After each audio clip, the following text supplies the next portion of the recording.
अध्याय 235 एक गुलाम। मुझे क्षमा करें, मेरा किसी भी सेना में शामिल होने का कोई इरादा नहीं है। जब वांग जियान ने अपनी कुर्सी पर उदासीनता से अपना रुख घोषित किया तो बूढ़े और जवान तुरंत जम गए। बूढ़ा व्यक्ति थोड़ा शर्मिंदा हुआ जब उसने वांग शियान को आराम से और आकस्मिक तरीके से चाय पीते देखा। वांग शियान शांत दिख रहा था और उसने उन्हें महत्वहीन बताकर खारिज कर दिया। वांग शियान ने सीक्रेट सैक्ट्स को बिल्कुल भी गंभीरता से नहीं लिया। चमत्कारी डॉक्टर वांग फ्लेम पैलेस को एक पवित्र संप्रदाय में पदोन्नत किया गया था। यदि आप हमारे साथ जुड़ सकते हैं तो आप हमारे सदस्यों में से एक होंगे और हम आपकी रक्षा करेंगे। बूढ़ा व्यक्ति डूबे हुए भाव के साथ वांग जियान को अपनी बात कहता रहा। मुझे क्षमा करें। वांग शियान उठ बैठा और अपनी चाय एक तरफ रख दी।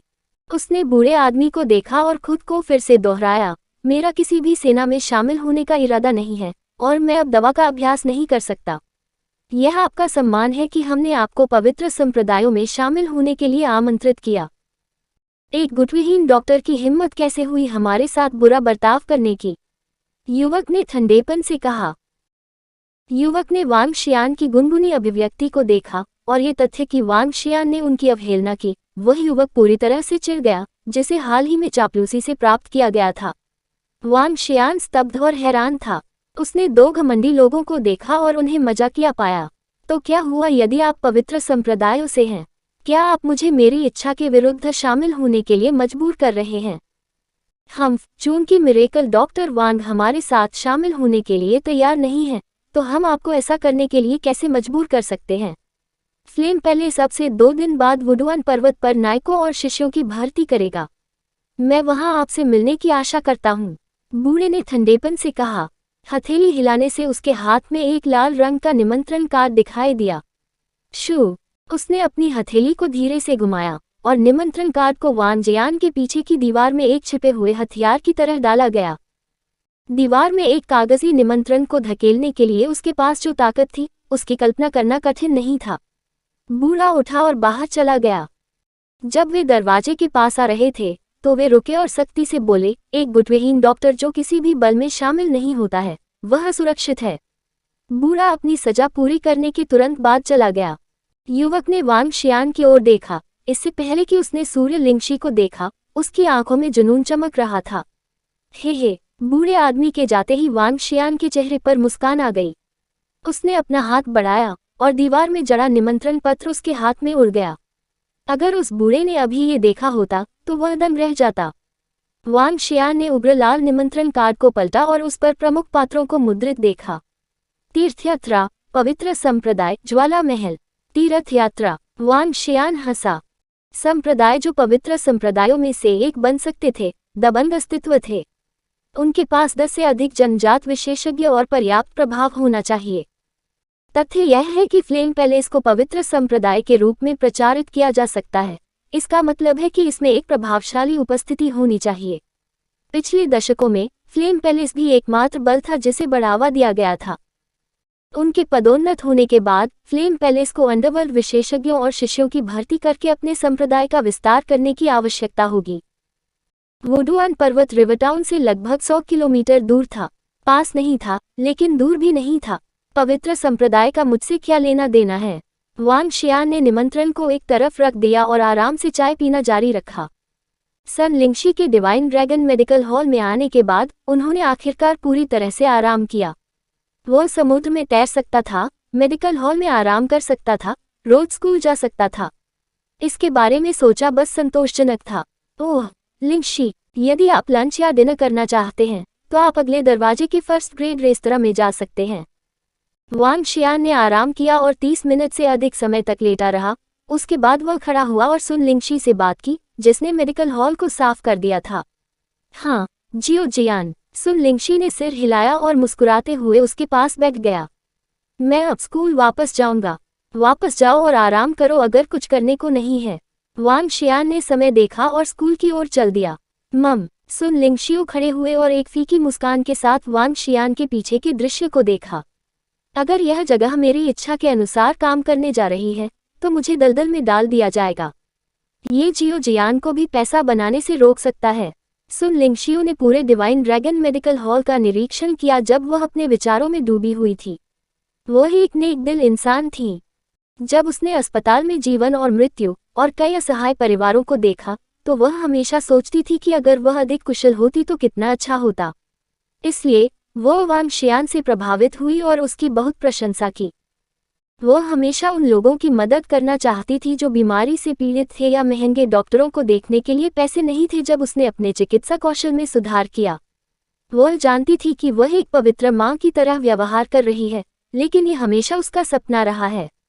अब उसके पास आखिरकार एक मौका था। हालांकि अगर वह ऐसा करना चाहती है तो उसे पहले वांग जियान द्वारा निर्धारित नियमों को खत्म करना होगा।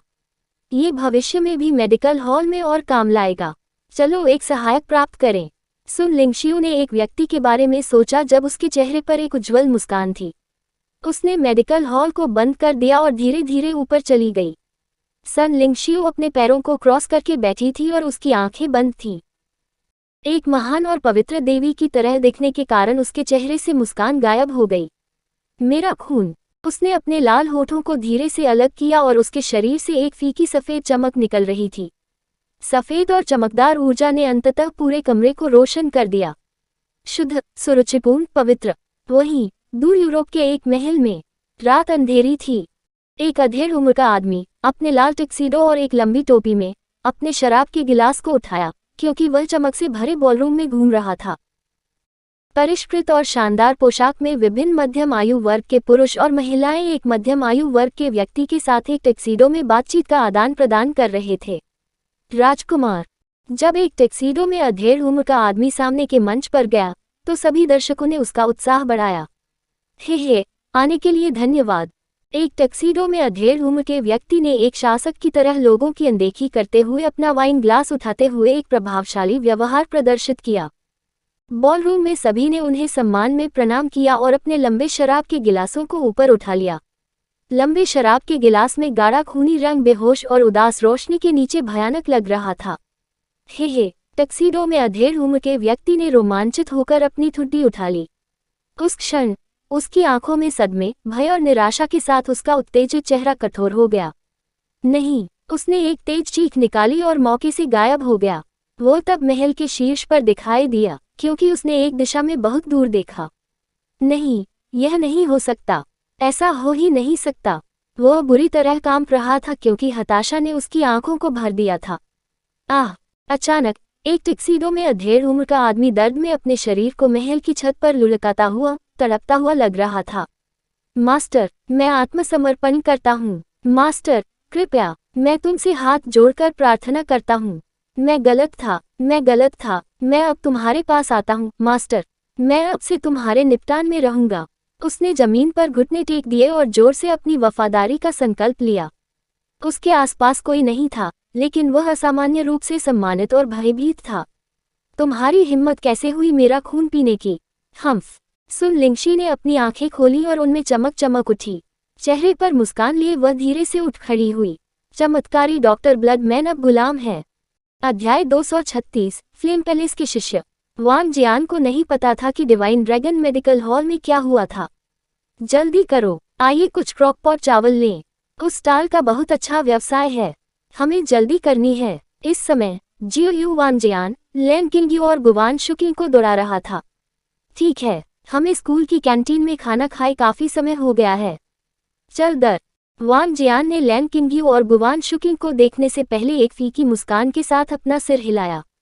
क्या तुम लोग अभी भी दोपहर में पाठ करते हो? मेरे पास दोपहर में 2 और पाठ हैं। मेरे पास 2 सबक भी हैं। दोनों लड़कियां मुस्कुराईं और सवाल का जवाब दिया। क्यों? क्या बात? कुछ भी नहीं, कुछ भी नहीं। मैं सिर्फ इतना पूछना चाहता हूँ कि क्या आप दोनों आज रात छात्रावास में रहेंगे? वांग शियान शर्माते हुए मुस्कुराया। 1 महीने तक बंद दरवाजों के पीछे अभ्यास करने के बाद उसे इसे बनाए रखने में कठिनाई हुई।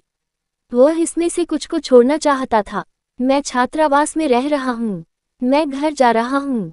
दोनों लड़कियों ने एक साथ उसे देखा और जवाब दिया। ओह, उस स्थिति में कल स्कूल के बाद मेरे विला में आना। चलो एक अच्छी सभा करते हैं और खाने के लिए कुछ अच्छा लेते हैं। वांग शियान ने बिना रुके जारी रखा। दोनों लड़कियों को थोड़ी दिलचस्पी थी। एक पल के लिए झिझकने के बाद उन्होंने सिर हिलाया। वांग जियान रोमांचित था और उसने गुवान शुकिंग और लैन किंग्यू को ऊपर से नीचे तक देखना शुरू कर दिया। दोनों ही परफेक्ट फिगर के साथ करीब 1.7 मीटर लंबे थे। ये दोनों एक साथ। वांग शियान इसके बारे में सोचकर परमानंद में था। उसकी कल्पना पर पानी फिर गया और वह सोच रहा था कि क्या उसे उनके लिए कुछ नए कपड़े लेने चाहिए।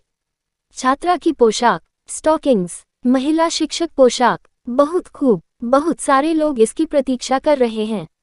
जब वे कैंटीन में पहुंचे तो जियोयू स्पष्ट रूप से नाराज थी जब उसने क्रॉकपॉट चावल बेचने वाले स्टॉल के सामने लंबी कतार देखी। चल दर, हमारे पास वैसे भी कुछ नहीं चल रहा है, चलो बस इसके लिए कतार लगाओ। जियोयू से बात करते हुए वांग जियान मुस्कुराया और चल दिया। ठीक है। वांग जियान एक बार लैन क्विंग्यू के साथ इस क्रॉकपॉट राइस स्टॉल पर गए थे। ये वास्तव में स्वादिष्ट था और इसे रिवरटाउन विश्वविद्यालय में सबसे अधिक संरक्षित स्टॉलों में से एक माना जा सकता है। वांग जियान, जियोयू और समूह पंक्ति के अंत की ओर चल पड़े। वांग जियान, क्या तुम स्कूल की कैंटीन में भी खाना खा रही हो? नमस्कार वांग जियान। नमस्कार वरिष्ठ वांग जियान। जब वांग शियान और समूह वहां पहुंचे तो कतार में लगे लोगों ने उन्हें तुरंत पहचान लिया और उनका अभिवादन किया। हाँ, मैं यहाँ दोपहर के भोजन के लिए हूँ। सभी को नमस्कार। वांग शियान मंद मंद मुस्कुराया। कल जो हुआ था उसके बाद और उसके द्वारा स्कूल को $50 मिलियन दान करने की खबर फैल गई थी। अब उसे लैन क्विंग्यू और गुवान शुकिंग को जानने वाले लोगों की संख्या से भी अधिक लोग जानते थे। क्या आप यहाँ क्रॉकपॉट चावल के लिए हैं? आओ, तुम मेरे सामने कतार लगा सकते हो। ओह हाँ, वांग शियान। आओ, तुम सामने जा सकते हो। आपको कतार में नहीं लगना है। आगे के छात्रों के लिए, क्या आप वांग शियान को अपने सामने कतार में खड़ा करने के लिए ठीक हैं? कोई दिक्कत नहीं। ठीक है, वांग जियान, आप क्या लेना चाहेंगे? मैं तुम्हारे लिए आदेश दूंगा। कतार में लगे छात्र मुस्कुराए और वांग जियान से कहा। वांग शियान ने छात्रों के उत्साह को देखा। वह बस मुस्कुराया, अपना हाथ हिलाया और जवाब दिया, ये ठीक है। मैं जल्दी में नहीं हूँ। मैं बस पीछे इंतजार कर सकता हूँ। यह नहीं चलेगा। आप वह व्यक्ति हैं जिसका हम वास्तव में पूरे स्कूल में सम्मान करते हैं। हम भी जल्दी में नहीं हैं। आपने स्कूल के लिए बहुत कुछ किया है और यह छात्रों का आभार व्यक्त करने का एक तरीका है। क्या तुम लोग मुझसे सहमत हो? ये सही है, ये सही है। सभी छात्रों ने जोर से जवाब दिया। आप क्रॉकपॉट चावल की कितनी सर्विंग्स चाहते हैं? अगर आप यहाँ फिर से आएंगे तो ये सब मुफ्त होगा। स्टॉल के मालिक ने सुना कि छात्र क्या कह रहे हैं। मुस्कान से भरे चेहरे के साथ उसने अपना सिर खिड़की से बाहर फैला दिया। क्या शानदार बॉस है। छात्र हंसे और टिप्पणी की, हाँ, ये सिर्फ कुछ चावल हैं। अरे वांग जियान, आप कितनी सर्विंग्स लेना चाहेंगे? मैं अभी से तैयारी शुरू कर दूंगा। बॉस दिल से हंसे। उस मामले में धन्यवाद बॉस, मुझे 4 सर्विंग्स चाहिए। वांग शियान ने छात्रों के उत्साही रूप को देखा और एक फीकी मुस्कान के साथ उत्तर दिया, ठीक है, यह अभी किया जाएगा। बॉस ने सिर हिलाया। हे जियो जियान, अब आप वास्तव में अविश्वसनीय हैं। आपको अपने भोजन के लिए भुगतान नहीं करना है और आप केवल अपने चेहरे का उपयोग कर सकते हैं। हाँ, आपको वर्तमान में हमसे भी अधिक प्रशंसा मिल रही है। गुवान शुकिंग और लैन क्विंग्यू ने मुस्कुराते हुए वांग जियान से कहा, शायद यह इसलिए है क्योंकि मैं बहुत अच्छा दिख रहा हूँ। वांग शियान ने चुटीले अंदाज में कहा, चलो बैठने के लिए कोई जगह ढूंढते हैं। मैं इसे थोड़ी देर में आप लोगों के सामने लाऊंगा। ठीक है भाई, धन्यवाद। जियोयू, गुवान शुकिंग और लैन किंग्यू थोड़ी दूरी पर एक बेंच पर चले गए और बैठ गए। भाई, क्या आप एक और सेवा कर सकते हैं? मेरे मालिक भी आ रहे हैं। 2 मिनट से भी कम समय हुआ था जब जियोयू ने वांग जियान को चिल्लाया। ठीक है। वांग शियान ने अपना सिर हिलाया और अतिरिक्त सर्विंग का आदेश दिया। 5 मिनट के बाद बॉस ने एक ट्रे पर क्रॉकपॉट चावल की 5 सर्विंग्स रखी और एक मुस्कान के साथ इसे वांग शियान को दे दिया। धन्यवाद। जियोयू और समूह की ओर ट्रे ले जाने से पहले वांग जियान ने बॉस को धन्यवाद दिया। आप तीस और थॉर्न संप्रदाय से सिर्फ एक मार्शल आर्टिस्ट लेवल 8 के बुजुर्ग हैं और फिर भी आप मुझसे इस तरह से बात करने की हिम्मत करते हैं। तुम अवश्य ही मृत्यु को दावत दे रहे हो। जब वांग शियान ऊपर चला गया तो उसने तुरंत एक स्पष्ट आवाज सुनी। वह दंग रह गया और देखने के लिए अपना सिर उठा लिया। यह एक लड़की से था, एक बहुत ही खूबसूरत लड़की। दिखावट के मामले में वह गुवान शुकिंग और लैन क्विंग्यू से कमतर नहीं थी। उसके आसपास 3 से 4 किशोर और थे। लड़की के सामने एल्डर फैंग और जियोयू खड़े थे। इस समय जियोयू का चेहरा गुस्से से लाल हो गया था। उसने लड़की की ओर कठोर दृष्टि से देखते हुए कहा, टस्क, क्या आपका फ्लेम पैलेस इतना प्रभावशाली है कि यह आपको इतनी जोर से बोलने का आत्मविश्वास देता है? क्या आप फ्लेम पैलेस की संत या संप्रदाय की नेता हैं? अरे लड़की, तुम बेहतर तरीके से अपने शब्दों पर ध्यान दो। फ्लेम पैलेस ऐसा कुछ नहीं है जिसका आप अपमान कर सकते हैं। हमारे फ्लेम पैलेस की नज़र में एक छोटी सी थींस और कांटों का संप्रदाय कुछ भी नहीं है। फ्लेम पैलेस के कुछ सेवक ही आप लोगों का सर्वनाश करने के लिए पर्याप्त होंगे। लड़की के पास खड़े युवक ने जियोयू को तिरस्कार से देखा और कड़ी चेतावनी दी। जहां तक लड़की की बात है तो वह एक मोर की तरह गर्व महसूस कर रही थी और स्पष्ट रूप से जियोयू और एल्डरफैन को देख रही थी। लॉ पैलेस फिर से। जब वांग शियान ने वह नाम सुना तो उसने उस लड़के की ओर देखा जो तिरस्कार से बात कर रहा था। बेहतर होगा आप मेरे सामने भी अपनी बातों पर गौर करें। जो लोग रिवरटाउन में मेरी बहन से इस तरह बात करने की हिम्मत करेंगे, उन्हें एक भयानक मौत का सामना करना पड़ेगा। वांग शियान ने ट्रे को उठाया और सीधे चल दिया। उस लड़के को देखने से पहले उसने उसे टेबल के बगल में रख दिया। लड़का पहले तो स्तब्ध रह गया, लेकिन वांग जियान की आंखों से मिलने के लिए जल्दी से अपना सिर घुमा लिया। हालांकि जब उन्होंने वांग शियान को देखा तो जल्द ही उनकी भौहें तन गईं। उसके शरीर पर आभा तुरंत फैल गई। वांग जियान ने उस लड़के को देखा और ठंडेपन से मांग की, अब माफी मांगो। वह लड़का चौंक गया। घमंडी लड़की भी थोड़ी स्तब्ध रह गई क्योंकि उसने वांग शियान को उलझन में देखा। उस घमंडी लड़की ने अपने अहंकार पर काबू पाया और कहा, चमत्कारिक डॉक्टर वांग। वांग शियान ने उसकी ओर ध्यान नहीं दिया और उसकी निगाहें उस युवक पर टिकी थी। मैं फ्लेम पैलेस का शिष्य हूँ, युवक ने दांत पीसकर भारी स्वर में कहा। जिस पर उसने फटकार लगाई थी, उसने वांग जियान की बहन होने की उम्मीद नहीं की थी। उन्होंने सुबह हुआ जैमिंग और हान जुमिंग की घटना के बारे में लंबे समय से सुना था। आगे की जांच के बाद उन्हें पता चला कि वांग जियान वास्तव में रिवरटाउन के मिरेकल डॉक्टर वांग थे। वह अब मिरेकल डॉक्टर्स चार्ट पर 8वें क्रम के मिरेकल डॉक्टर का सामना कर रहा था, कोई ऐसा व्यक्ति जो प्रथम श्रेणी के बल का सफाया करने के लिए कई जन्मजात विशेषज्ञों को बुला सकता था। इसलिए वह जो कुछ भी कर सकता था वह था खुद को तैयार करना और फ्लेम पैलेस के खिताब को फेंक देना।